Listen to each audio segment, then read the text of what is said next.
اعوذ باللہ من الشیطان الرجیم بسم اللہ الرحمن الرحیم مواعظ رضویہ صفحہ نمبر 198۔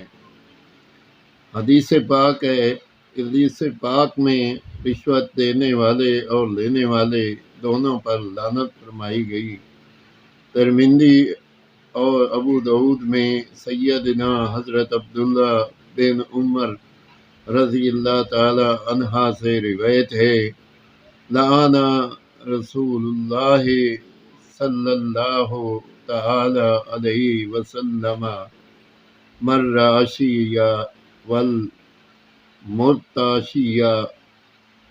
زواجر صفحہ نمبر 158۔ ترجمہ: لعنت فرمائی رسول صلی اللہ تعالی علیہ وسلم نے رشوت لینے اور رشوت دینے والے پر۔ طبرانی شریف میں سیدنا ثوبان رضی اللہ تعالی عنہ سے روایت ہے کہ لعن رسول اللہ صلی اللہ علیہ وسلم الراشیہ والمرتاشیہ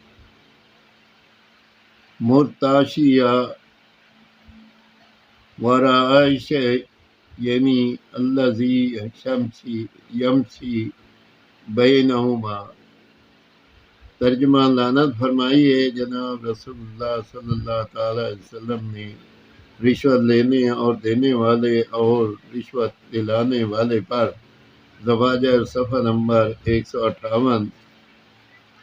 حاکم نے روایت کی ہے، جو حاکم ہو اگرچہ 10 انسانوں پر ہی حاکم ہو اور لوگوں کے درمیان حکم کرے، قیامت کے روز دربار خداوندی میں وہ اس حال میں حاضر کیا جائے گا کہ اس کے دونوں ہاتھ بندھے ہوئے ہوں گے۔ اگر اس نے ان لوگوں میں انصاف کیا ہوگا اور رشوت نہ لی ہوگی تو اس کے بندھے ہوئے ہاتھوں کو چھوڑ دیا جائے گا، اور اگر اس نے شریعت کے خلاف حکم کیا ہوگا اور رشوت لی ہوگی تو اس کو جہنم میں پھینک دیا جائے گا۔ 500 سال تک وہ جہنم میں لڑکتا رہ جائے گا اور جہنم کی گہرائی کو نہ پہنچے گا۔ العباد باللہ تعالی۔ زواجر 158، حصہ دوم۔